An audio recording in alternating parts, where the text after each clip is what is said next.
Habang papalapit ang pagsasara ng taon, balikan natin ang mga mahahalagang hakbang na ginawa ng pamahalaan para labanan ang suliranin ng gutom at hirap ng mamamayang Pilipino. Isinusulong natin ang food stamp program upang matiyak na hindi lamang busog ang mga benepisyaryo, kundi malusog, masigla at malakas na magagampanan nila pang araw-araw ang kanilang mga gawain. Simula ng inilungsad ng pamahalaan ang Walang Gutom 2027 noong taong 2023. Sa bisa ng nilagdaang Executive Order No. 44, naging malawakan ang ginagawang hakbang ng Department of Social Welfare and Development para sugpuin ang pagkalam ng sikmura lalo na sa mga kababayan nating nakakaranas ng involuntary hunger. Batay sa 2021 Family Income and Expenditure Survey ng Philippine Statistics Authority, umabot sa mahigit 1 milyong pamilya ang napapabilang sa food poor family sa bansa. Kaya naman, naging malawakan ang pagtugon ng DSWD sa pag-abot ng tulong sa 22 priority provinces na natukoy ng programa. Sa ikalawang taon ng ating Walang Gutom program, mabibigyan ng tulong ang 600,000 pinakanangangailangang kabahayan sa kanilang nutrisyon. At sa 2027, dadamihin pa natin sa 750,000 kabahayan ang maaabot ng feeding program natin. Sa katunayan, nito lamang buwan ng Oktubre, inilungsad ang Walang Gutom, Reducing Food Insecurity and Undernutrition with Electric Vouchers o ang Refuel Project na mas pinadadali ang pag-enroll sa programa gamit ang Electronic Benefit Transfer o EBT cards. Ang bawat EBT cards ay naglalaman ng 3,000 halagang food credits na magagamit pambili ng mga pagkain sa iba't ibang DSWD-accredited local stores, supermarkets, at kadiwa ng Pangulo outlets. Layunin ng Refuel Project na mas palawakin ang Walang Gutom program coverage na makakahatid ng tulong sa 600,000 food poor family sa bansa. Doble sa paunang target na 300,000 pamilya. Inaasahan na maaabot ang target na 750,000 sa taong 2027. Dati, nagsimula ito, meron pa tayong counting notebook eh. May notebook tayo na gano'n. Ngayon, high-tech na po tayo ngayon. Kaya meron na lang kayong card at susunod ay yung tinignan namin na sistema na imbis na kailangan pa magrehistro, imbis na maglagay doon sa parang booklet, ay dyan na lang po sa computer, kayang-kaya po. Ay tuturuan po kayo namin kung paano gawin. Napakasimple lang po. Noong Oktubre, nung nakaraang na taon, ay 48.7% po ang sinasabing hunger rate na ginugutom pa. Dahil sa programang ito, yung numerong yan ay bumaba na po at naging 41.5% itong Marso ng 2025. Dahil dito sa programang ito, bumaba na po ang hunger rate, ang mga gutom sa household beneficiary. Lahat po sa beneficiaryo natin, bumaba na po ang gutom.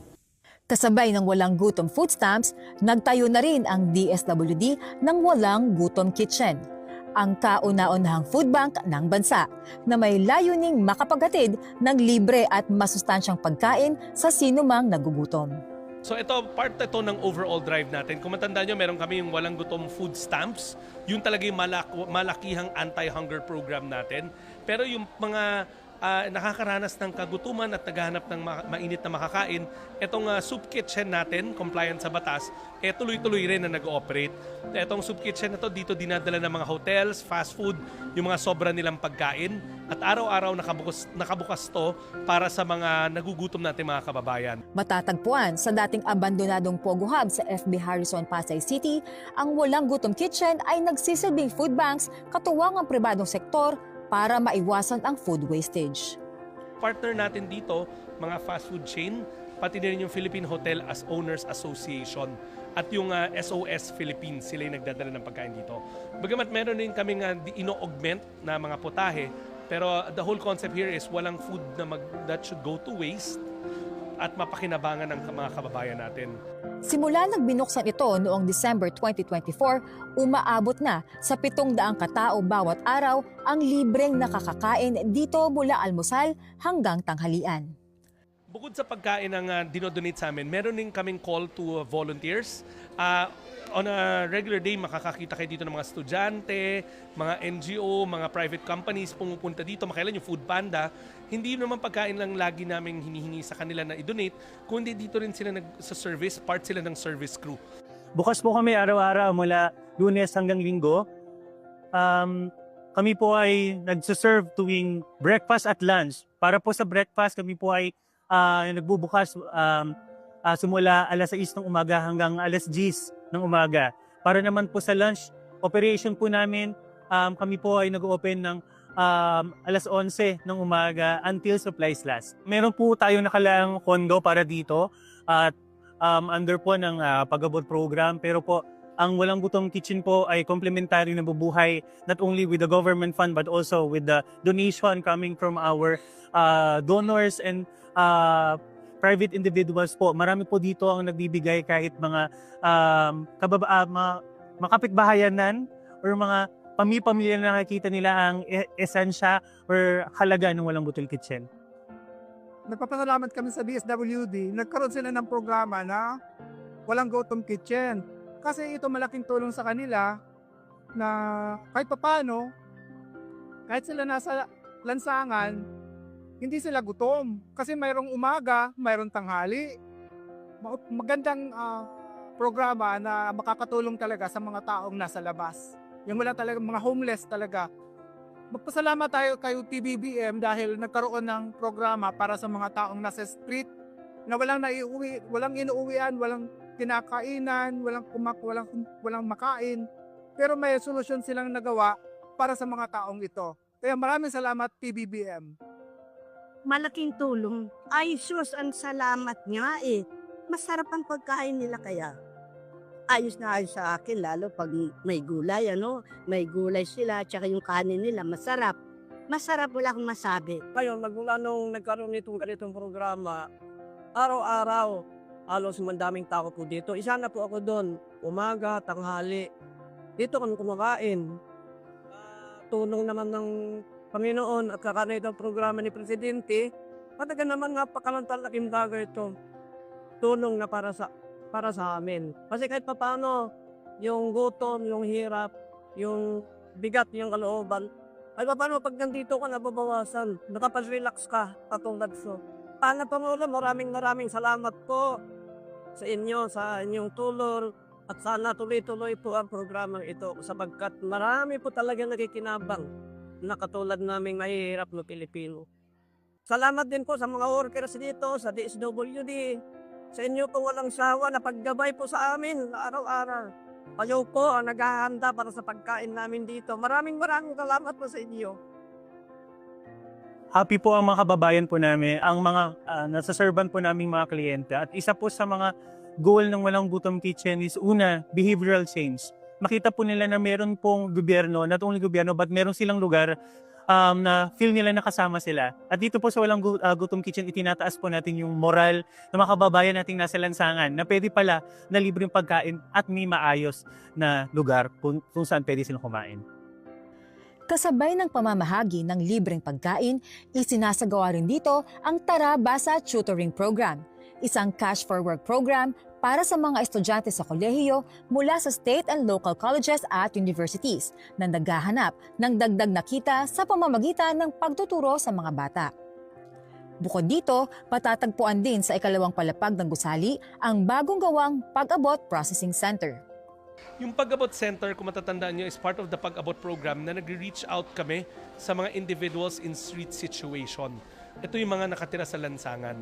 Bagamat trabaho or responsibility ng local government units yung pag-reach out, nag-partner na kami sa mga LGU kasi hindi na nila kaya by themselves. So yun naman ang sinusud po natin doon, yung problema ng homelessness. Simula ng programa ng 2023, almost 15,000 na ang ating na census sa buong Metro Manila, of which kalahati nun ang ating naiuwi na sa kanilang mga probinsya. Pag inuwi natin sila sa kanilang mga probinsya, may kasama na mga economic grant yon may mga kasama ng livelihood grant yon para masigurado natin hindi na sila babalik sa Maynila. Dito namin napoprocess lahat sila na may database kami ng mga individuals and families in street situation. Kinukuha yung biometrics kasi wala mga national ID sila para alam natin the next time matagpuan natin sila sa lansangan, alam natin yung buong storya nila so we can do the proper case management. So we have around 100 plus social workers and development workers. Umiikot po kami. Madilim pa lang, nasa kalye na po kami at inaabutan pa rin po kami ng umaga sa kalye to reach out. No? We reached them at meron po kaming mantra, pwedeng kulitin, bawal pilitin. So kung ma-reach out na po sila, dinadala po dito sa bagong inaugurated na processing center at dito po ay ini-interview, nagkakaroon po ng malawak na panayam sa kanila. Yung Pag-abot Processing Center ay isang safe place, no? Safe area where they can feel at home. Parte na ginagawang pagproseso ang pagkakaroon ng IDs na hindi lamang magsisilbing kanilang pagkakakilanlan, kundi magsisilbing kanilang case records sa binubuong database ng DSWD Pag-abot Program. At next time around, kung halimbawa, bumalik po sila, hindi po natin sinisisi ang pagbalik sa social worker o sa kanila. Manapat, kailangan natin silang kausapan muli.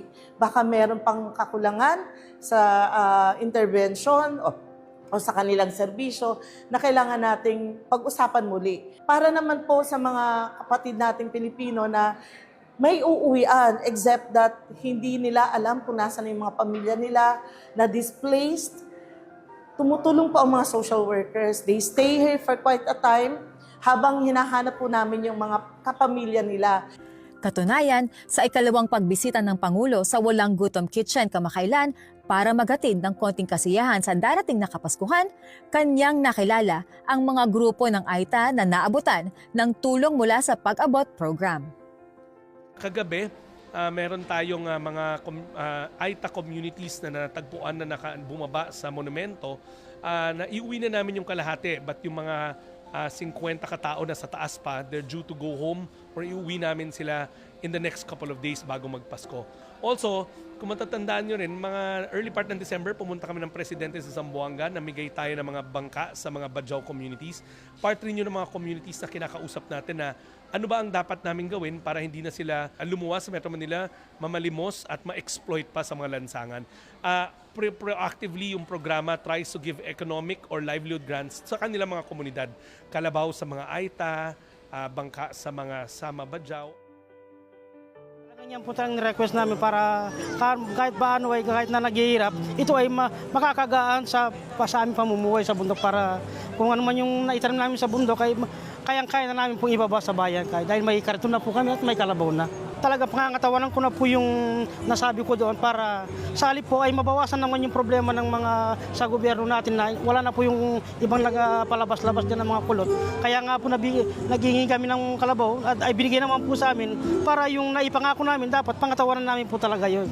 Maraming salamat po Presidenteng Bongbong Marcos sa tulong po na naibigay niyo sa amin mga AITA. Ito po ay talagang malaking tulong sa amin para sa amin po mga AITA sa bundok dahil ito po ay malaking bagay sa amin na may magkaroon po kami ng kalabaw. Maraming salamat po, Ginoong Pangulo. Malaki po tulong sa amin na kami ang natulungan na pilit sa programa na ito. Mahirap talaga po kapag yung bangka namin yung luma na po nakatatakot po pumunta sa laod kasi yung mga bangka namin po yung mastic na lang at sa pinturang bumubuhay sa bangka namin. Pero delikado na po i-loud sa malayo. Salamat po sa ating mga Pangulo kay President po Marcos, saka Secretary Gatchalian at sa lahat po na bumuo ng DXWD po. Maraming salamat. This December, we're opening a processing center for Pag-abot in Region 4A and in Region 3 in Pampanga, and I just can't recall na saan yun sa 4A. And then we're expanding Pag-abot kasi to other metro areas like Metro Cebu. So we're working with the LGU there about opening another Pag-abot center there. Etong Walang Gutom Kitchen, magbubukas rin tayo sa Metro Cebu area rin. Sa lahat po ng mga kababayan po natin, ito na po ang Walang Gutom Kitchen. Bukas po ito para sa lahat ng mga possible na donors or volunteers po. Para po sa donasyon, maaari po kayong makipag-ugnayan po sa amin dito sa Walang Gutom Kitchen sa Pag-abot Program. Maaari po kayong mag-donate ng mga raw materials. Pinapatupad po namin ang Pinggang Pinoy. So maaari po tayong magbigay ng prutas, gulay, bigas. Maaari din po tayong magbigay o mag-donate ng mga kitchen equipments at mga hygiene kit para po sa ating mga babayan. Para po sa mga volunteers, inihikayat po namin ngayon dito, gawin po nating makabuluhan ang ating Pasko sa pamamagitan ng pag-volunteer dito sa Walang Gutom Kitchen. Nakikita niyo naman, Secretary, our Undersecretary, and our directors even goes to the streets any time of the day, even night. Sumasama talaga siya to really feel the environment, feel the population of this FISS, at makita niya talaga the real life. Ito talaga yung totoong buhay na the angels in red vest are not giving anything, but we are giving hope. And a hope that is truly and truthfully shared by everyone po. Not only the government, but the entire team of the Pag-abot. Ngumiti lang po yung mga yan, okay nang pagod namin. May tamang paraan ng pagtulong nitong Kapaskuhan. Marami sa atin nat-attempt na mag-abot sa lansangan. Wala naman masama doon, pero may mas magandang pamamaraan. Picturean nyo yung location, i-post nyo sa Facebook account ng DSWD. We will send our Pag-abot team at ililikas namin sila mula sa lansangan, dadalhin namin dito sa shelter namin.